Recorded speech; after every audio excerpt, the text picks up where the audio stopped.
بسم اللہ الرحمن الرحیم۔ جبار الحق آفیشیل کے معزز خواتین و حضرات، السلام علیکم۔ یہ ویڈیو فاتح اعظم سلطان صلاح الدین ایوبی کی زندگی کے گزرے ہوئے کچھ پہلوؤں پر روشنی ڈالنے کے لیے آپ کے سامنے گوش گزار کی جا رہی ہے۔ یہ کہانی کا 30واں حصہ ہے۔ شروع سے جاننے کے لیے پہلی ویڈیوز لازمی دیکھیں۔ پھر دوسرے دن یوسف صلاح الدین نے زخمی بدمعاشوں کا بیان لینے کے بعد امیر فوزی کے نام پر حکم جاری کر دیا کہ وہ فوری طور پر کوتوالی میں حاضر ہو جائے۔ امیر فوزی نے گھبرا کر دیوان ابو سالم حمام سے رابطہ کیا۔ دیوان نے مسکراتے ہوئے اپنے اوباش دوست سے کہا، تمہیں کوتوالی میں حاضر ہونے کی ضرورت نہیں۔ یوسف صلاح الدین نوجوان ہے اور اسے نیا عہدہ ملا ہے، اس لیے سلطان کو اپنی کارکردگی دکھانے کی خاطر احمقانہ حرکتیں کر رہا ہے، مگر اسے یہ نہیں بھولنا چاہیے کہ وہ بہرحال میرا ماتحت ہے۔ میں یوسف صلاح الدین کو یہ اجازت نہیں دے سکتا کہ وہ میرے ہوتے ہوئے تمہارے گریبان پر ہاتھ ڈالے۔ امیر فوزی مطمئن ہو کر اپنے گھر چلا گیا۔ ایک بددیانت افسر ایک بدکار امیر کو پناہ دے چکا تھا۔ جب امیر فوزی یوسف صلاح الدین کے مطابق کوتوال میں حاضر نہیں ہوا تو اس نے چند سپاہیوں کو حکم دیا کہ وہ امیر فوزی کو گرفتار کر کے کوتوالی میں حاضر کریں۔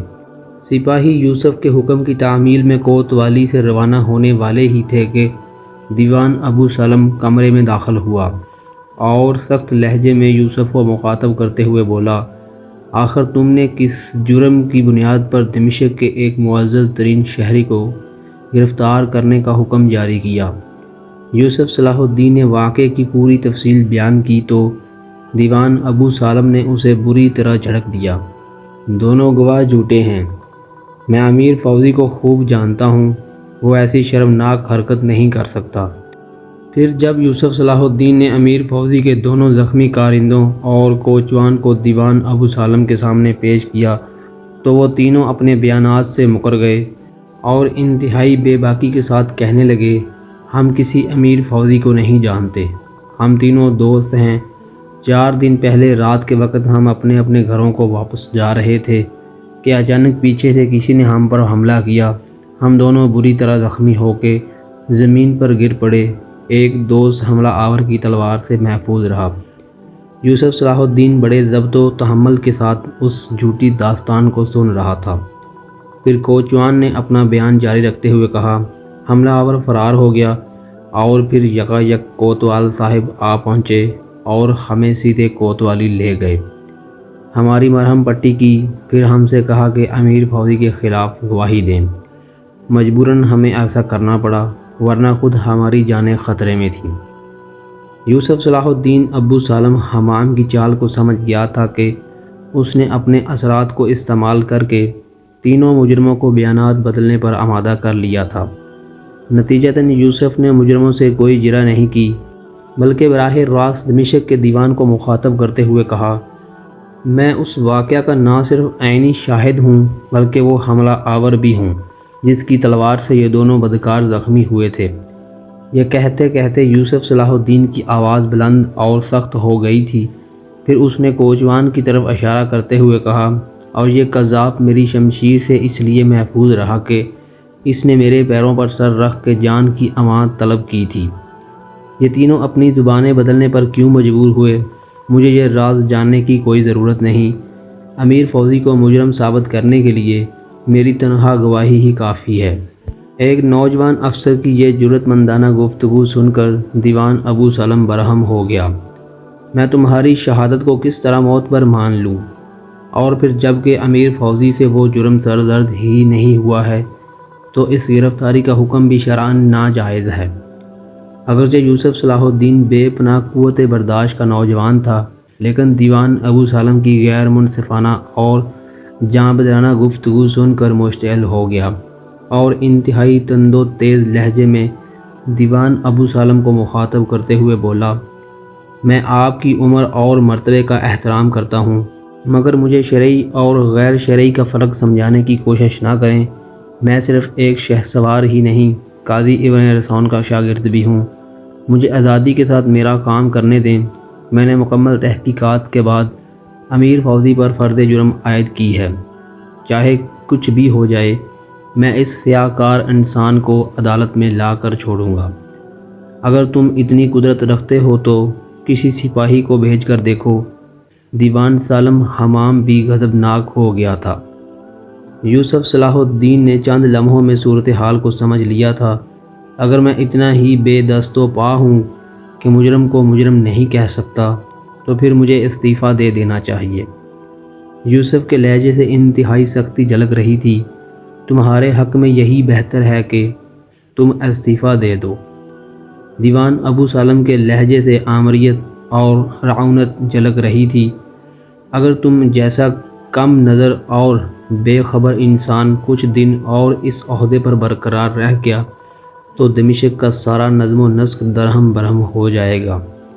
اس کے بعد یوسف صلاح الدین نے دیوان ابو سالم سے مزید بحث نہیں کی اور خاموشی کے ساتھ استعفیٰ دے کر واپس حلب چلا گیا۔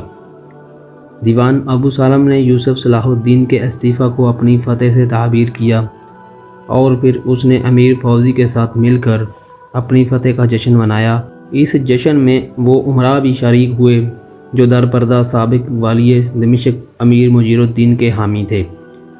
یہ جشن کئی دن تک جاری رہا۔ شرکاء نے خفیہ تہ خانوں میں چھپ کر خوب شراب پی اور ان عیسائی عورتوں کا رقص دیکھا جنہیں شاہ یروشلم بلڈون ثالث نے ایک مخصوص سازش کے تحت دمشق بھیجا تھا تاکہ وہ خوبصورت عورتیں مسلمان امراء کو ہلاکت و بربادی کے راستے پر ڈال دیں۔ اگرچہ امیر مجیر الدین اقتدار سے محروم ہو کر حمص چلا گیا تھا، لیکن اس کے عیش پرست امراء اور دیگر ہم نوا ابھی دمشق ہی میں مقیم تھے اور اس دن کا انتظار کر رہے تھے کہ سلطان نور الدین محمود زنگی کسی جنگ میں مارا جائے یا کسی ناگہانی حادثے کا شکار ہو کر انتقال ہو جائے اور ان لوگوں کا گم شدہ اقتدار واپس لوٹ آئے۔ اس جشن شراب و شباب میں یہ عہد و پیمان بھی کیے گئے کہ سلطان نور الدین محمود زنگی کے نامزد کرتا ہر افسر کو اسی طرح ناکام بنا دیا جائے تاکہ وہ عیش و آرام کی زندگی بسر کریں۔ ابھی امرائے دمشق کے یہ سیاسی مشورے جاری تھے کہ نقیبوں نے انہیں اس طرح چونکا دیا جیسے گہری نیند میں ڈوبے ہوئے کسی شخص کو جھنجھوڑ کر اٹھا دیا جائے۔ گلی کوچوں میں نکاروں کے ذریعے اعلان کیا جا رہا تھا کہ سلطان عادل نور الدین محمود زنگی دمشق کی حدود میں داخل ہو چکے ہیں۔ پھر جب دربار آراستہ ہوا تو دیوان ابو سالم اور دیگر امراء یہ منظر دیکھ کر حیرت زدہ رہ گئے کہ سلطان نور الدین محمود زنگی کے برابر یوسف صلاح الدین بھی تخت پر موجود تھا۔ عیار ابو سالم نے خطرے کی بو سونگھ لی تھی، مگر اسے اپنی چرب زبانی پر یقین تھا کہ وہ سلطان عادل کو لفظوں کے پیچ و خم میں الجھا کر اپنے آپ کو صفائی کے ساتھ بچا لے گا۔ مگر اس وقت دیوان ابو سالم حمام کی ساری تدبیریں الٹ گئیں جب سلطان کے سپاہی بڑے بے رحمی کے ساتھ امیر فوزی کو کھینچتے ہوئے دربار میں لائے۔ امیر فوزی نے قسمیں کھا کر سلطان نور الدین زنگی کو یقین دلایا کہ وہ اس جرم میں ملوث نہیں ہے۔ سلطان عادل خاموشی سے امیر فوزی کی زبانی اس کی بے گناہی کی دلیلیں سنتے رہے۔ پھر ان ستم زدہ ماؤں اور باپوں کو سرے دربار پیش کیا گیا جن کی لڑکیاں امیر فوزی کی ہوس کا شکار ہو چکی تھیں۔ اس کے بعد سلطان نور الدین زنگی نے امیر فوزی کی سنگ ساری کا فیصلہ سنا دیا اور اس کے ساتھ ہی اہل دربار کو مخاطب کرتے ہوئے کہا، دمشق کے ایک ایک گلی کوچے میں اسلام کا یہ حکم پہنچا دو کہ ہر گناہ گار کی یہی سزا ہے۔ پھر سلطان عادل کے حکم پر دمشق کے ایک طویل و عریض میدان میں ہزاروں مقامی باشندے جمع ہوئے۔ سلطانی سپاہی امیر فوزی کو کھینچتے ہوئے میدان میں لائے۔ وہ ہوسکار امیر بچوں کی طرح دھاڑے مار مار کر رو رہا تھا اور گدا گھروں کی مانند سلطان عادل سے اپنی زندگی کی بھیک مانگ رہا تھا۔ پھر سلطان نور الدین محمود زنگی کے حکم پر وہ مظلوم باپ ہاتھوں میں پتھر لیے آگے بڑھے جن کی معصوم بیٹیاں امیر فوزی کی ہوس کا شکار ہوئی تھیں۔ پتھر برسنا شروع ہو گئے اور تھوڑی ہی دیر میں امیر فوزی اپنے خون میں نہا کر ہمیشہ کے لیے خاموش ہو گیا۔ دوسرے دن پھر دربار آراستہ ہوا۔ سلطان عادل نے امیر مجیر الدین کے امراء کو مخاطب کرتے ہوئے حکم دیا، میں نے تمہیں اس امید پر چند روز کی مہلت دی تھی کہ شاید تم تائب ہو کر سیدھے راستے کی طرف لوٹ آؤ، مگر اب یہ ممکن نہیں رہا۔ اس لیے اپنی تمام تر خباستوں کے ساتھ دمشق سے نکل جاؤ اور اس زمین کو پاک کر دو۔ پورے دربار پر قبرستان جیسا سناٹا طاری تھا۔ ہر شخص کے چہرے پر خوف و ہراس کی پرچھائیاں لرز رہی تھیں، اور کوئی نہیں جانتا کہ اگلے لمحے اس کا کیا حشر ہوگا۔ سلطان عادل کے ہونٹوں کو جنبش ہوئی اور پورا دربار پرجلال آواز سے گونج اٹھا، تمام عیسائی عورتوں کو لے جا کر یروشلم کی سرحدوں پر چھوڑ دیا جائے۔ یہ سلطان نور الدین محمود زنگی کا دوسرا حکم تھا۔ پھر تیسرا حکم جاری ہوا۔ سلطان عادل نے دیوان ابو سالم حمام کو مخاطب کرتے ہوئے کہا، تیری صورت مسلمانوں جیسی ہے، مگر دل منافقوں کے ہم رنگ۔ تو نے میرے اعتماد کو ٹھیس پہنچائی اور انصاف کے راستوں میں رکاوٹیں کھڑی کیں۔ اب تیری یہی سزا ہے کہ تو دمشق کے باشندوں کے سامنے بے نقاب ہو جا، تاکہ اہل ایمان تیرے حقیقی خد و خال دیکھ لیں۔ اس کے بعد سلطان نور الدین محمود زنگی نے دیوان ابو سالم حمام کی داڑھی منڈوا دی اور گھوڑے پر سوار کر کے پورے دمشق میں گھمایا۔ سلطانی نقیب کوچہ بہ کوچہ بلند آواز میں اعلان کرتے جاتے تھے، یہ اس شخص کی سزا ہے جس نے بندگان خدا کے حقوق کا خون کیا اور ان پر عدالت کے دروازے بند کر دیے۔ امیر فوزی اور دیوان ابو سالم حمام کو سزائیں دینے کے بعد سلطان نور الدین زنگی نے خصوصی دربار آراستہ کیا اور نہایت پرجلال لہجے میں حاضرین دربار کو مخاطب کرتے ہوئے کہا، اہل دمشق، اہل شام اور یہاں تک میری سلطنت کی حدود ہیں، وہاں کے بسنے والے پورے ہوش و حواس کے ساتھ سن لیں کہ یوسف میرا معتمد خاص ہے۔ جس نے اس کا دل دکھایا اس نے مجھے تکلیف پہنچائی۔ اگر وہ تمہیں نیک کاموں کا حکم دیتا ہے تو اس کے ساتھ بھرپور تعاون کرو، اور اگر وہ بہکتا ہے تو اسے سیدھے راستے پر لانے کی کوشش کرو، اور اگر وہ نہیں سنبھلتا تو میرے دربار میں آ کر شکایت کرو۔ تمہیں روکنے والا کوئی نہیں، اور جو تمہارے راستے کی دیوار بنے گا اس کا حشر دیوان ابو سالم سے زیادہ مختلف نہیں ہوگا۔ اب وہ بولیں گے جن کو ماضی کے نظام جبر نے گونگا بنا دیا تھا۔ سلطان عادل کی تقریر نے اہل دربار پر سکتہ طاری کر دیا تھا۔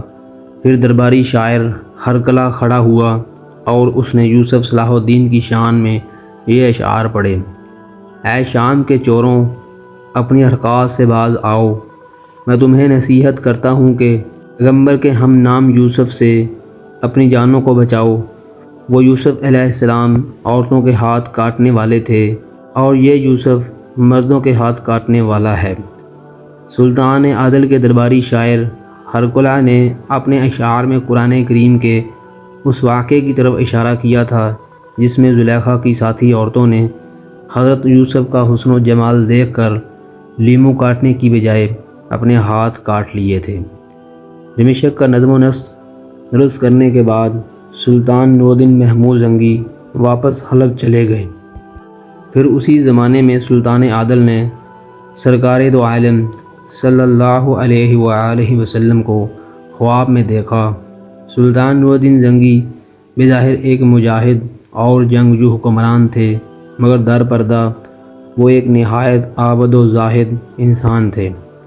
عام مسلمانوں کی طرح وہ 5 وقت با جماعت نماز ادا کرتے، رمضان المبارک کے پورے روزے رکھتے، لیکن سلطان عادل کا ایک پوشیدہ عمل یہ بھی تھا کہ وہ ہر رات سرور کونین صلی اللہ علیہ وآلہ وسلم پر بڑے پرسوز لہجے میں درود و سلام بھیجتے، یہاں تک کہ ان کی آنکھوں سے آنسو جاری ہو جاتے اور پھر وہ اسی حالت میں سو جاتے۔ ہر اہل ایمان کی طرح سلطان نور الدین محمود زنگی کی بھی ایک ہی خواہش تھی کہ کسی دن خواب میں رسالت مآب صلی اللہ علیہ وآلہ وسلم انہیں بھی اپنے دیدار سے مشرف فرمائیں۔ سلطان عادل کا یہ عمل برسوں سے جاری تھا، مگر ابھی تک ان کی یہ آرزو پوری نہیں ہوئی تھی۔ پھر 557 ہجری کی ایک رات جب وہ سوئے تو دیدار مصطفیٰ صلی اللہ علیہ وآلہ وسلم سے ان کی تشنہ آرزو سیراب ہو گئی۔ سرور کونین صلی اللہ علیہ وآلہ وسلم والی شام کو مخاطب کر کے فرما رہے تھے، نور الدین، یہ دونوں آدمی مجھے ستا رہے ہیں، جلدی اٹھو اور ان کے شر کا خاتمہ کرو۔ سرکار دو عالم صلی اللہ علیہ وآلہ وسلم کی زیارت کے بعد سلطان نور الدین محمود زنگی کو دو اور نورانی چہرے نظر آئے۔ ان دونوں کی بڑی بڑی داڑھیاں تھیں اور رنگ بہت زیادہ گورا تھا۔ پھر وہ دونوں نورانی چہرے بھی غائب ہو گئے۔ سلطان نور الدین زنگی کی آنکھ کھل گئی اور وہ گھبرا کر اٹھ بیٹھے۔ بہت ہی عجیب خواب تھا۔ ایک طرف حضور اکرم صلی اللہ علیہ وآلہ وسلم نے سلطان عادل کو اپنی زیارت سے بھی شرف یاب کیا تھا اور شکایتاً یہ بھی فرمایا تھا کہ دو آدمی آپ صلی اللہ علیہ وآلہ وسلم کو ستا رہے ہیں۔ سلطان نور الدین زنگی اس خواب کی تعبیر سمجھنے سے قاصر رہے۔ پھر ان پر وحشت سی طاری ہو گئی اور وہ رو رو کر رات بھر توبہ و استغفار کرتے رہے، یہاں تک کہ فجر کی اذان ہو گئی۔ پھر سلطان نور الدین محمود زنگی نے نماز ادا کی۔ پھر کچھ دیر تک حسب معمول قرآن مجید کی تلاوت کرتے رہے۔ اس کے بعد دربار آراستہ کیا۔ یہ وہ زمانہ تھا جب سلطان عادل دمشق میں مقیم تھے۔ امرائے دربار نے بڑی حیرت سے سلطان عادل کی طرف دیکھا۔ وہ خلافت توقع بجھے بجھے نظر آ رہے تھے۔ حاضرین دربار نے سلطان کی اس کیفیت کو طبیعت کی ناسازی پر محمول کیا۔ پھر تھوڑی ہی دیر بعد سلطان عادل کے سامنے ایک اہم مقدمہ پیش کیا گیا۔